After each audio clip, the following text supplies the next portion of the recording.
estamos chegando e que nossa vida seja impactada nesses dias.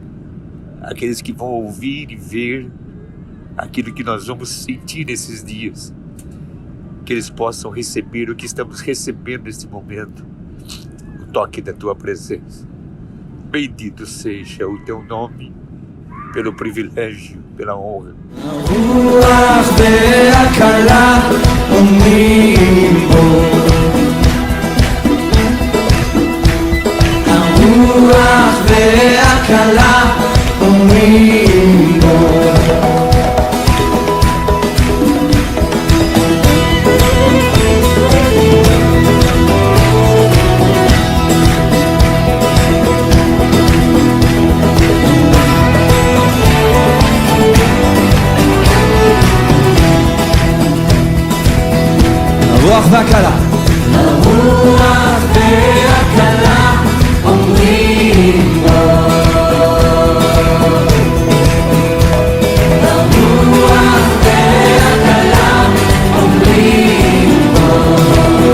קדימה, השומע, השומע, יום ענה, יום ענה בו.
Pai, nós abençoamos essa nação, Pai.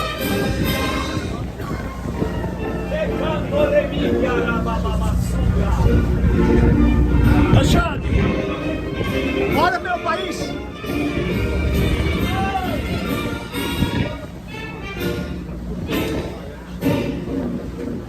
Vira, noite, capaz de paz. Brasil, Senhor, declaramos a tua paz nessa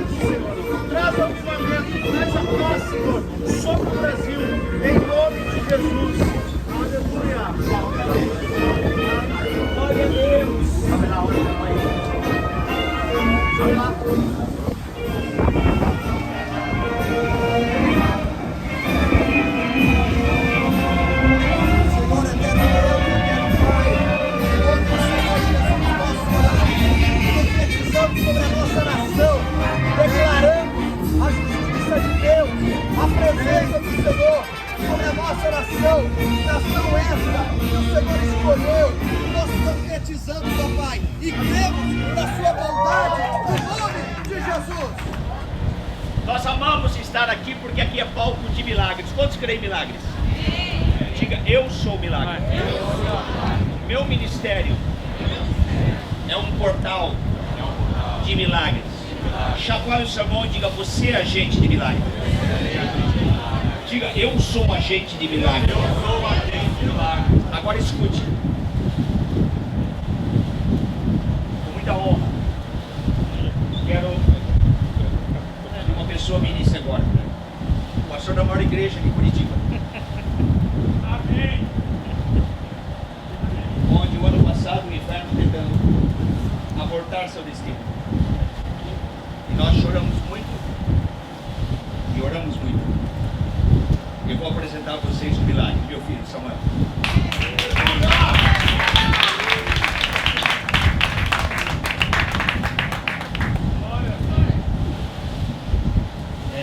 Boa tarde, irmão. Tudo bem? É engraçado estar aqui. Eu sempre fugi disso, queria estar ali, ó, atrás das câmeras. E há um tempo atrás eu tive uma experiência forte aqui em Israel, onde eu me via pregando aqui. Só que foi num tempo que eu não queria, eu fugia desse lugar. E olha como é engraçado, estou aqui hoje. E não há como falar do Mar da Galileia sem lembrar dos milagres de Jesus aqui, né? Eu estava estudando um pouco sobre o Mar da Galileia e Jesus, dos 33 milagres de Jesus, 17 foram aqui na margem da Galileia, né? E aqui a Galileia é um palco de milagres, né? A gente vai visitar vários locais aqui em Israel ainda.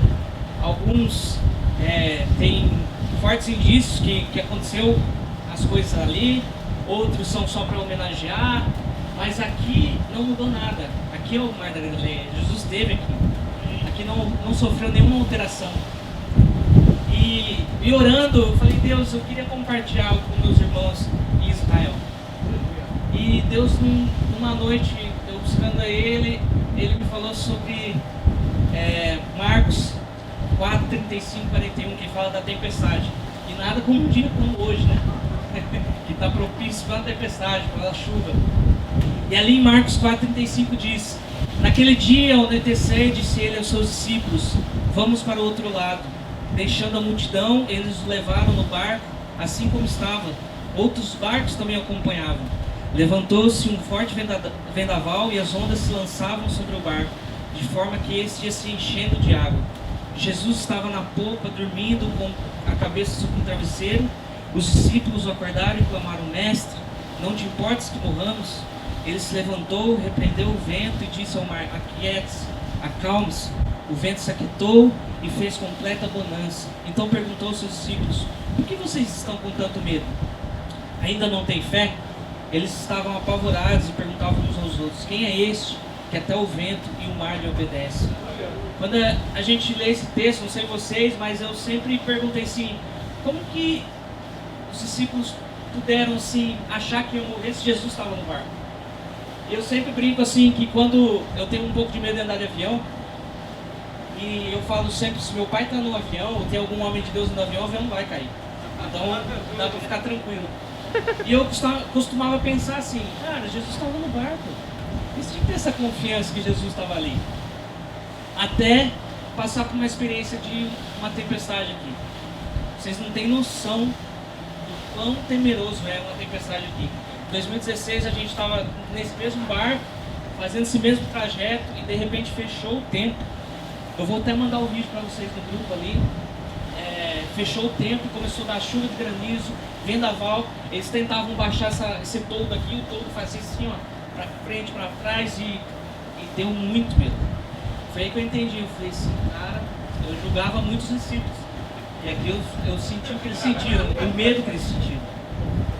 E Jesus fala assim: por que vocês estão tão medrosos? Como que ainda não tem fé? Eu fiquei pensando, os discípulos eram pescadores profissionais aqui, eles já tinham passado aqui várias vezes, provavelmente já tinham passado por outras tempestades, mas eles estavam com tanto medo, para você ter ideia do quão a tempestade era forte nesse dia. e eles despertaram Jesus. E é interessante que a incredulidade dos discípulos estava relacionada com ainda o fraco conceito que eles tinham de Jesus. Eles não conheciam Jesus ainda da forma que eles viriam conhecer. E esse conhecimento vai nos dar condições de a gente passar por tempestades sem medo, passar na alegria, passar com alegria, né? E há um ano atrás, 2016, a gente passou por essa tempestade. E o que me chama a atenção é que assim, a gente estava no meio do Mar da Galileia e não tinha o que fazer. A gente estava aqui, a tempestade vindo, o granizo batendo a gente, o vento. A gente se uniu e ficou aqui no meio desse barco. E a gente não tinha o que fazer. E o ano passado, eu e minha família passamos por uma tempestade também. E de novo, a gente não tinha o que fazer. Eu estava lá entubado, os médicos já não tinham mais o que fazer, eles se enganaram. O que a gente poderia fazer? É clamar a Jesus, voltar os nossos olhos a Jesus. E interessante que as duas histórias, elas se conectam. Porque assim, eram duas situações que a gente não tinha que fazer, e a única coisa que a gente tinha para fazer é voltar os nossos olhos a Jesus. Passar pela tempestade, olhando para Jesus. É isso que a gente tem que fazer, não desesperar. Jesus está no barco, não perder o foco, se desesperando. Olhe para Ele. Tudo se resolve quando a gente olha para Jesus. Eu não sei a situação de cada um, a tempestade que cada um está passando, se a gente está passando, alguém está passando por a tempestade. A gente está vivendo uma tempestade hoje no Brasil, né? Com as eleições, com a questão do Bolsonaro. Mas o que a gente vai fazer com isso? A gente vai desesperar? A gente vai gritar? A gente vai brigar? Ou a gente vai voltar os nossos olhos a Jesus? Ou a gente vai clamar a Jesus para que Jesus faça algo? E a experiência que eu tive, acho que muitos já viram meu testemunho, mas uma das experiências que eu tive com o poder do clamor, o poder da oração, foi assim, quando eu estava na UTI, eu estava entubado, e eu tive um sonho, ou podemos chamar de uma visão, que eu estava deitado numa maca, e aí a enfermeira falava assim: o Samuel precisa de sangue. E aí a enfermeira falava assim: ó, só que a gente não tem o sangue dele, o tipo de sangue dele. Vocês vão ter que pedir para doar sangue. E eu me lembro que eu via a minha irmã botando assim: eu vou pedir doação de sangue na internet aqui, fazer aquelas correntes. E depois que eu acordei, ela me marcou em vários posts, assim, story e tal. E eu perguntei: o que é essas marcações aqui? Ela falou assim: teve um dia lá que você estava muito ruim e a gente pediu oração. Então eu concilio oração com a doação de sangue. E naquele momento na maca, deitado ali, eu lembro que meu pai falar assim: pessoal, a gente precisa de sangue. Pessoal, a gente precisa de oração. O sangue simboliza a oração. A gente precisa de oração, precisa de sangue. E de repente começou a chegar gente. As pessoas, eu não via as pessoas doando sangue, eu só via elas chegando perto de mim assim. E aí começava a subir o nível de sangue. Naquele momento a enfermeira falou assim: ó, chegou o tanto do nível que ele precisava, só que eu não sei se dá mais tempo. E aí de repente começou a vir esbranquiçar meu olho assim, ó, como se eu estivesse morrendo. E aí eu lembro só de ouvir meu pai clamando assim: Deus, ressuscita meu filho, ressuscita meu filho. Naquele momento é como se o fôlego de vida tivesse voltado em mim e eu fazia assim, em cima da maca. Então eu creio no poder da oração, eu creio no poder do clamor. Eu creio que devemos, quando passarmos por tempestade, a gente volte os olhos a Jesus e clame a Ele. Jesus, Ele não repreendeu os discípulos especificamente por terem sentido medo, porque é normal a gente ter medo nesses momentos, mas sim por não demonstrarem uma fé madura. O problema é que a falta de fé inevitavelmente nos conduz ao medo. Só que a gente tem que encontrar esse lugar de totalmente confiança nele. Nos rendemos a Ele. Em Salmo 107, 28 diz: na sua aflição clamaram ao Senhor e Ele os tirou da tribulação em que se encontrava. Reduziu a tempestade a uma brisa e serenou as ondas. As ondas sossegaram e eles se alegraram e Deus os guiou ao porto almejado. Daí vem a pergunta: quem é esse que até o vento e o mar lhe obedece? A resposta não pode ser outra, é Jesus, o Filho de Deus. Sendo plenamente homem, ele dormiu no barco, mas sendo plenamente Deus, ele acalmou a tempestade. Meus amigos, na época da UTI, naquele momento que o médico falou assim: Samuel, a gente não tem o que fazer, seu pulmão precisa descansar e você vai ter que ser entubado. Naquele momento ali eu fiquei acho que umas 2 horas ainda antes de ser entubado, esperando. E a única coisa que vinha na minha mente era Salmo 23:4.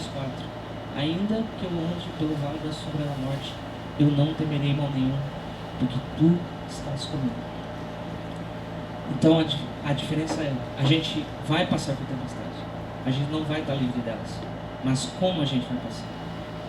A gente vai passar plenamente em alegria, olhando para Jesus e focado nele.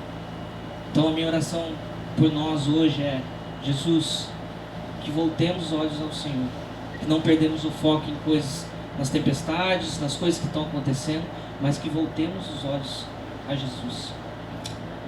E é isso que eu queria compartilhar com vocês. E depois eu vou mandar um vídeo da tempestade do que passamos. E é isso, gente. Muito bom estar com vocês aqui. É isso, Donarte.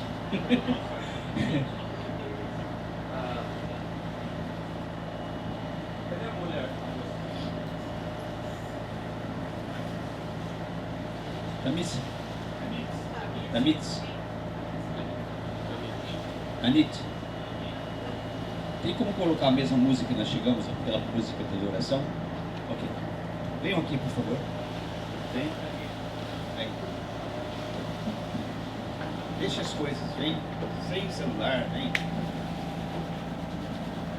Sem celular, sem nada, vem. Vem cá, Samuel. Samuel falou sobre a oração, que é a chave para o desatar de uma dimensão violenta. A única coisa que vai permanecer diante de Deus não é o louvor, não é a pregação. A única coisa que vai permanecer diante de Deus é a tua oração. E eu disse: quero um milagre na vida da tua mãe.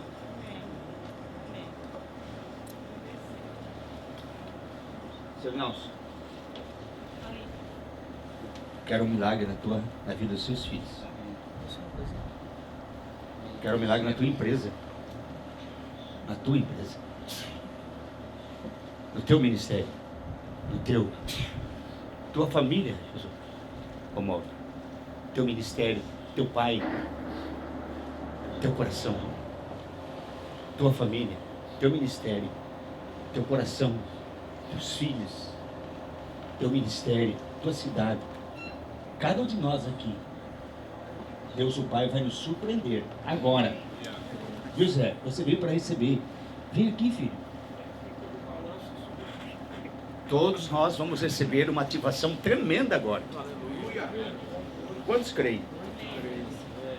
Jesus disse: vem! Vem. Uma coisa que eu esqueci de falar é que assim, os discípulos, Jesus não repreendeu eles porque eles estavam com medo, porque, como eu disse, é normal ter medo. Eu me lembrei na época que eu estava internado, a gente ficou eles ficaram um pouco com medo de eu morrer, né? Mas aí minha mãe teve uma experiência com Deus muito forte.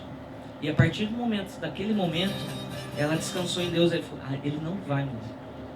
Jesus está no controle de tudo. A partir daquele momento, ela conseguiu tranquilizar toda a família com a experiência que ela teve com Jesus. Então é isso, meus amigos. É olhar para Jesus. Ele está no barco. Amém?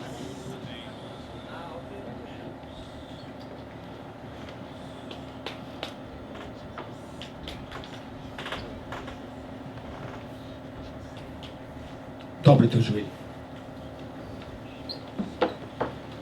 Aqui, ó, no meio do barco. Aqui. Tu come-nos que pale. Tu kini que tome sume. A única coisa que vai permanecer diante dele Nós orávamos 16 horas por dia. 16 horas por dia. 16.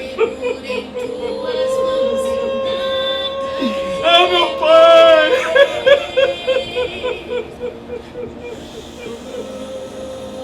Dá tua mão, Samuel. Pai! Pai!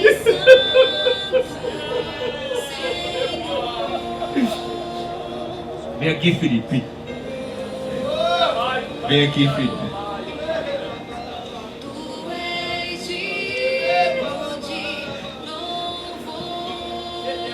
Eu quero que você ore.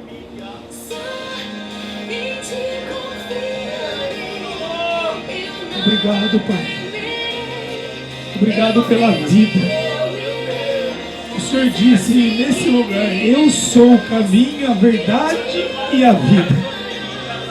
O Senhor é que encheu novamente o Samuel, o espírito de vida, o clamor de um pai, o clamor de uma mãe, o clamor dos irmãos e a vida. Haja vida!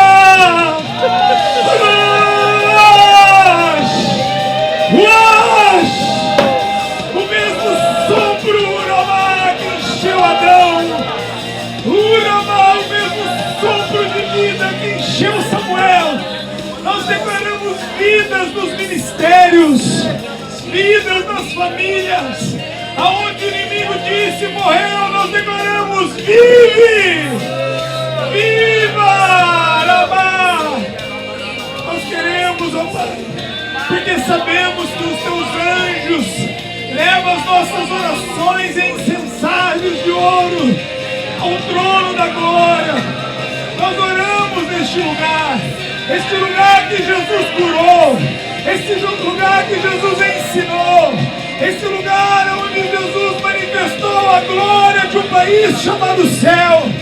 Este lugar, terra de Naphtali e Zebulon, terra que andava em escuridão, viu a luz de Jesus.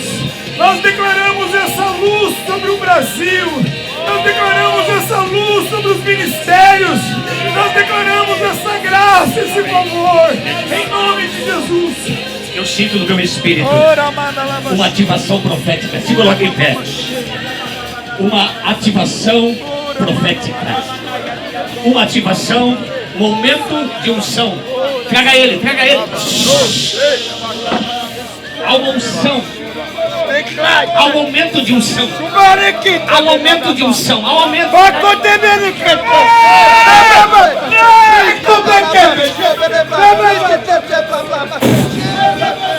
Há um aumento de unção. Há um aumento de unção. Há um aumento de unção. Há um aumento de unção.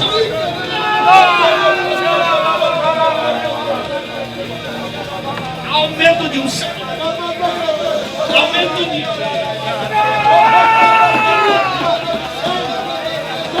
aumento de unção.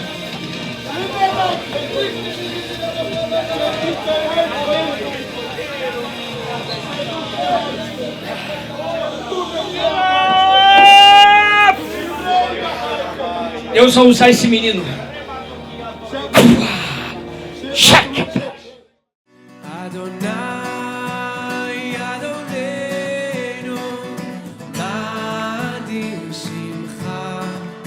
בכל הארץ אשר תנא אותך על השמיים אדוני אדוננו מאדיר שמך בכל הארץ אשר תנא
Xarabacatarabassuya.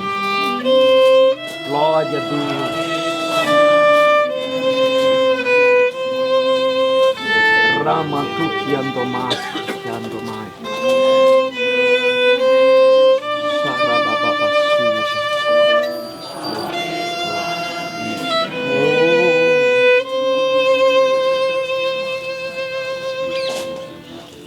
Aleluia. Glória a Deus. Vocês estão num local muito especial. Aqui que Jesus gasta tempo com os discípulos. Aqui que ele gasta tempo. Eu não creio numa pessoa ser cheia do Espírito Santo se não for cheia da palavra. Eu não creio, desculpa, mas eu não creio. A palavra tem que estar viva no nosso espírito. E Jesus chama os discípulos nesse local, eu sempre gosto de falar isso para que você entenda onde você está. E é onde Jesus trouxe seus discípulos. Aqui é uma montanha vulcânica, onde nós temos conhecimento, humanamente falando, que é a rocha mais dura que o homem tem conhecimento. E Jesus usa esse local para ensinar as bem-aventuranças. E ele termina dizendo: aquele que ouve a minha palavra e a pratica, eu comparo o homem que edifica a sua casa sobre a rocha. E nós estamos numa montanha vulcânica. Oh, glória! Isso faz a diferença. Mas aquele que ouve e não a pratica é como você construir uma casa sobre areia. Então o batismo da obediência é fundamental. E nós precisamos ter uma palavra. E aqui começa um processo no teu coração. Porque nós queremos que o Espírito Santo coloque uma palavra no teu espírito. Aqui é um lugar muito especial, onde praticamente Jesus começou seu ministério. No momento que ele foi levado ao deserto pelo Espírito, e ele foi provado. Ele passou essa provação. Ele já tinha paternidade para começar seu ministério. Estava meditando sobre esse estudo. Aqui ele fala tudo sucintamente sobre o que nós devemos fazer para alcançar aquilo que nós almejamos. Mas muitas vezes nós não sabemos o que nós buscamos. Aqueles que têm coração e espírito pobre, eles alcançarão. Mas tudo que ele fala não é desse mundo. Ele fala as coisas, inclusive a terra que serão herdados. A terra é lá no céu, onde é a eternidade. Aqui diz que as coisas passam, onde a traças pode corroer. O que adianta acumular aqui? No momento que Jesus olhou, João Batista foi levado a preso pelo Herodes. Naquele momento ele se revoltou para a sua terra, nessa região da tribo de Naftali e de Zebulon. Naftali há um significado seu nome, diz que é alguém que luta, alguém que almeja as coisas. E essa região é considerada uma região dos gentios. Não é perto da capital, onde havia vários cidadãos nobres, fariseus, saduceus, que serviam diretamente naquele templo. Na verdade, a sua presença da glória de Deus já não estava mais lá no templo. Por que Jesus escolheu nesse lugar dos gentios? Nós temos uma parábola sobre um homem rico que fez um banquete, convidou todas as pessoas importantes, que simboliza próprios judeus, a nação que Deus escolheu. Eles deram cheio de desculpas. Temos que casar, temos que trabalhar, tem que negociar, e não ia comparecer ninguém. O senhor rico ficou furioso. Mandou seus empregados, vai lá, pegar todo mundo, coxos, cegos, pobres. Não quero que minha festa esteja vazia. Nós alcançamos essa graça. Jesus voltou para a sua terra natal, Nazaré. Jesus de Nazaré. que fica bem perto daqui. Nós passamos cidade ao lado durante nossa jornada para cá. Lá, ele praticava milagres. As pessoas davam valor, porque ele demonstrava quem ele era. Mas ele veio para completar, cumprir a lei mosaica. Mas naquele momento, ele fez algo que ninguém esperava. Esse Senhor, Jesus, ele é Senhor do sábado também. Algo que eles guardam até hoje. É conveniente ele fazer algo bom nesse dia? Havia uma pessoa com a mão atrofiada, a mão direita. Eles não responderam. Chamou simplesmente no meio deles, dentro da sinagoga. Simplesmente mandou esticar a mão. E naquele momento a mão foi curada. Os doutores da lei ficaram indignados. O que era mais importante, curar uma ovelha ou cumprir a lei? Nesse momento Jesus fez um desafio. O amor vem antes para completar toda a lei mosaica. E ele não era bem visto por causa disso. Ele foi rejeitado. Onde profeta foi rejeitado na sua terra natal. Com isso ele veio para cá, perto da Galileia, nessa região de Naftali, onde há gentios. Naquele momento ele começou a formar seus discípulos. Os discípulos estavam no seu trabalho, não estavam estudando na sinagoga. Os primeiros dois estavam pescando, Pedro e André. Deus chamou, imediatamente eles largaram e vieram a seguir a Jesus. Foi a mesma coisa a Tiago e João. Estava ajudando a manusear a rede com seu pai, Zebedeu, e também imediatamente largaram. E com isso Jesus começou a contar segredos, como alcançar esse lugar, céu.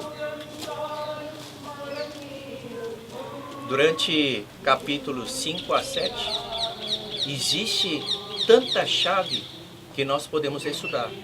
Talvez uma pregação pelo menos se tornaria mais de 1000 pregações. Mais de 1000 pregações. Eu estava buscando o Pai.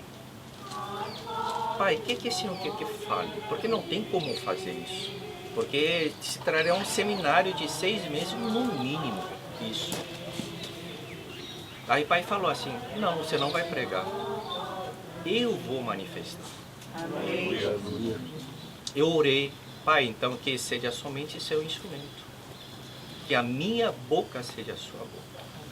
Que o Senhor utilize a minha boca para falar aqueles que o Senhor tem para falar para seus filhos e filhas. E que nada da minha parte carnal que permaneça nesse lugar. Naquele momento o Pai falou só uma coisa. Ele falou sobre como orar. Não ore como hipócritas, pedindo as coisas. Antes de você pedir, Deus já sabe qual é a sua necessidade. Nós sabemos disso. E como orar? Não seja hipócritas, orar em lugares altos, aparecendo. Dessa forma vocês já receberão suas recompensas, galardões. Não fica galardão acumulado lá no céu, onde lugar que nós temos para acumular nossos tesouros eternamente.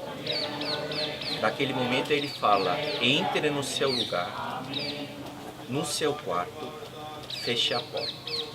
Esse é o lugar secreto.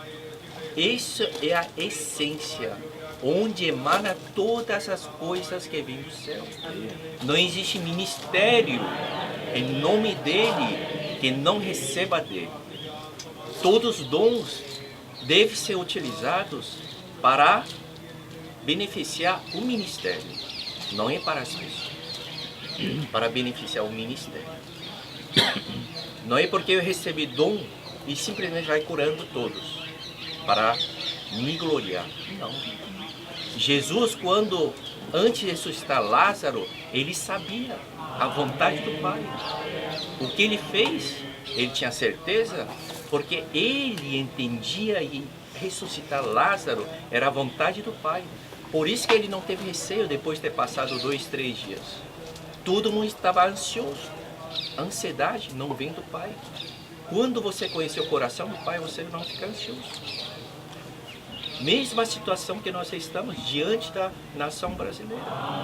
Muitos de nós estamos ansiosos, esperando o cumprimento da profecia, mas as coisas não acontecem como nós imaginamos, como homens, com o nosso raciocínio, com o nosso conhecimento. Mas como nós descansamos?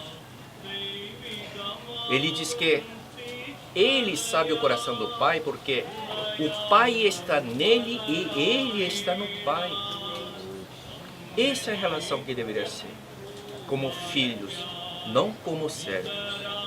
Naquele momento Deus fala, para orar, orai assim, Pai Nosso.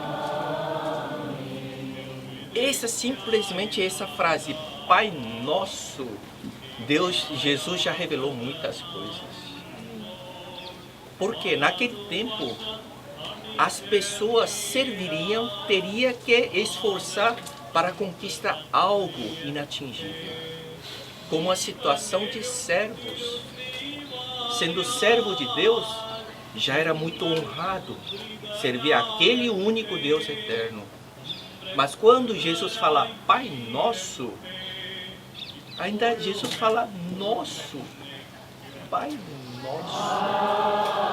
Ele revela a paternidade do Pai para nós. Uau! Jesus veio como um órfão. Ele tinha pai biológico, mas pai adotivo. Quem é pai biológico de Jesus? Quem é pai biológico? Ele foi concebido pelo Espírito Santo. Segundo alguns arqueólogos que estudaram escavações, acharam um local provável da Arca da Aliança, nesse lugar. E quando ele viu uma parte como uma tinta preta, ele colheu esse material, mandou examinar. Um dos melhores laboratórios dessa nação. Eles não sabiam o que era aquele material. Quando misturaram, após provavelmente 2000 anos, uma água destilada, eles viram algo movendo. O resto de sangue, após 2000 anos, ainda continua vivo. Continua vivo. Colocaram na lâmina, no microscópio eletrônico, ampliaram, tinha parte da glóbulo branco, onde existe DNA no seu núcleo. Estava movimentando. Quando estudaram esse núcleo em DNA, onde está todo o nosso livro, o plano da vida que Deus tem conosco, está escrito. Nesse livro fala qual a cor do cabelo, qual a cor dos meus olhos, qual é a minha estatura. Ele fala tudo. Nesse livro da vida. E provavelmente desse Messias, nós temos uma cadeia de genes, de DNA. É como se fosse uma escada, com ligações entre elas. Nós temos 23 pares de DNA. Sendo que o último par é cromossomos sexuais, onde define o sexo de ser humano. Quando é mulher, é XX, quando é homem, XY. Eles acharam a autossoma de um lado que estava junto com X. 22 cromossomos X. Do lado X mais X deu 23. Do lado masculino existe a Y. E cadê a autossomos? Cadê os autossomos? Uau! Isso, o homem chamado Ron White, um inglês, ele já faleceu em 99. Ele descobriu bem antes da sua morte. Mas o mundo não quer saber. E também Deus pode não ter permitido até agora para que essa notícia espalhe. Mas vamos supor que isso seja verdade. Realmente, Jesus, ele não teve do lado biológico paterno. E ele foi adotado pelo José. Ele foi adotado. O próprio Filho de Deus foi adotado. Por essa razão, ele não podia começar seu ministério sem amor do Pai, sem a revelação do amor do Pai, sua paternidade. Aleluia. Nenhum de nós podemos começar ministério sem ter certeza da sua paternidade. Isso foi o começo do seu ministério. Começo de tudo. Pai nosso. Pai nosso que está no céu. Ele sendo adotado para que nós fôssemos adotados também. Não somente chamado como um servo fiel, nós somos chamados como filhos. Ele sendo o filho mais velho, somos irmãos de Jesus Cristo. Nós temos herança do Pai. Nós temos herança do Pai. Glória a Deus. Por isso que até os anjos olham assim, olham para nós. Os anjos gostariam que fossem como nós, para sermos filhos. Os anjos são servos eternamente.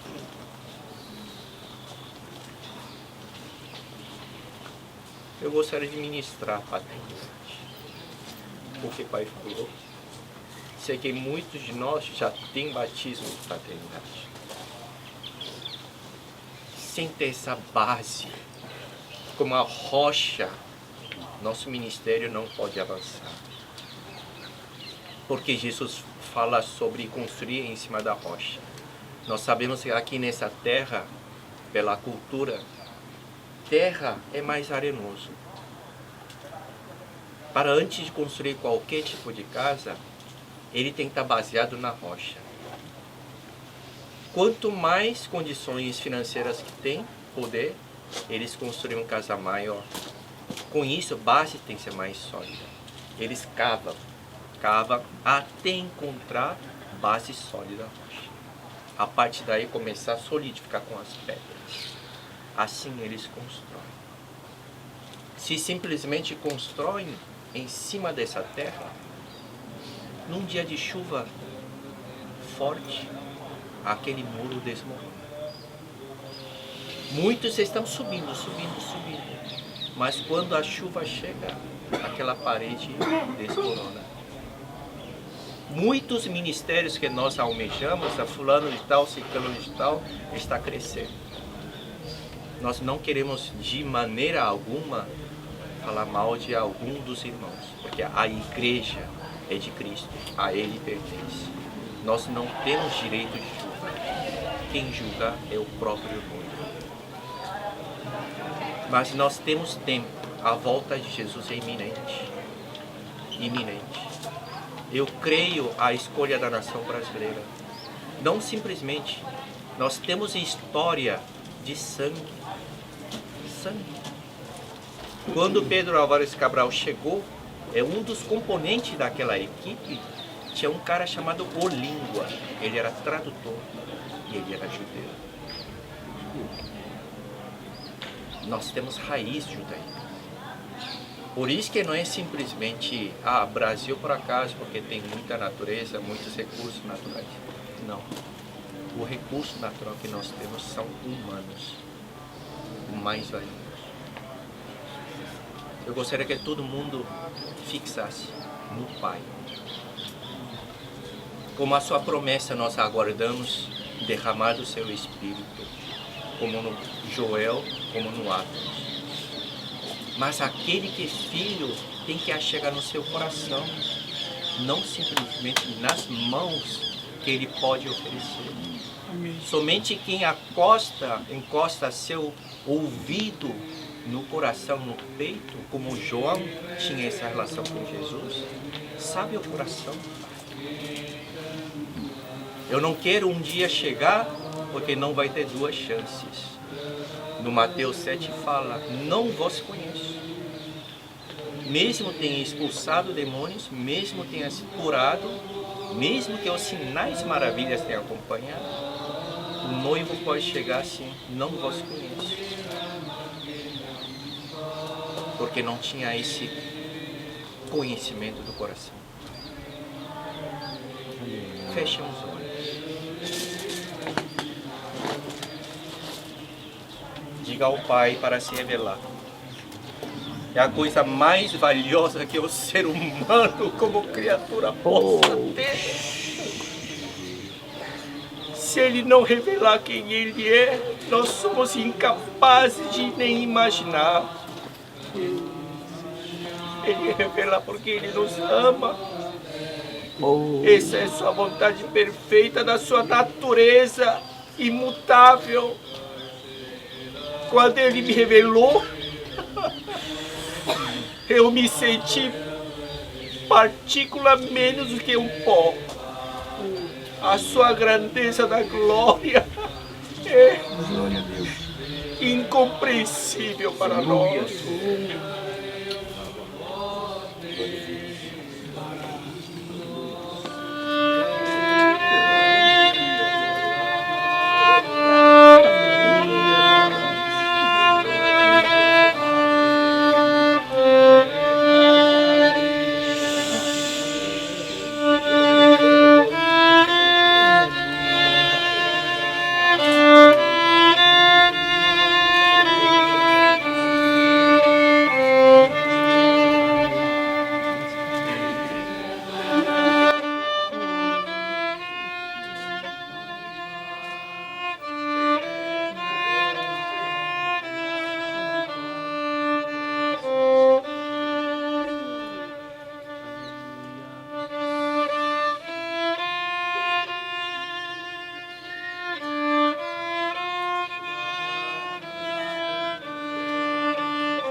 Levante suas mãos e cante.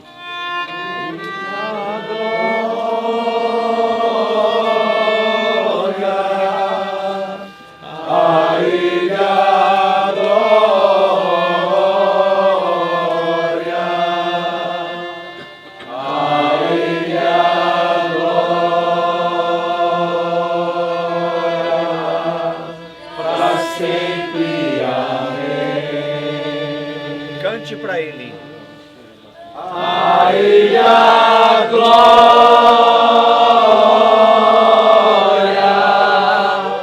a Ele a glória, a Ele a glória, para sempre. Amém. Agora fale com Ele. Abre o teu coração e fale com Ele. Fale com Ele. O teu amor, revela-nos, Senhor Deus, os teus segredos, nós queremos conhecer a tua glória. Diga para que Ele possa te abraçar como um pai que abraça Abraça-me, Pai, abraça-me, por favor. Oh, Pai, nós Senhor, quebramos todo espírito de orfandade, Pai. meu Pai. Cura o nosso coração. Senhor Deus, Cura o Senhor nosso Deus, coração. todos os fragmentos, Cura o nosso coração. Senhor Deus, nos tornar Cura o nosso coração. tão inflexível, Cura Pai. o nosso coração. Pai, cura nossa alma, cura nosso espírito, nosso corpo. Pai, Levante suas mãos e cante para Ele. A Ele a glória, a Ele a glória, para sempre. Amém.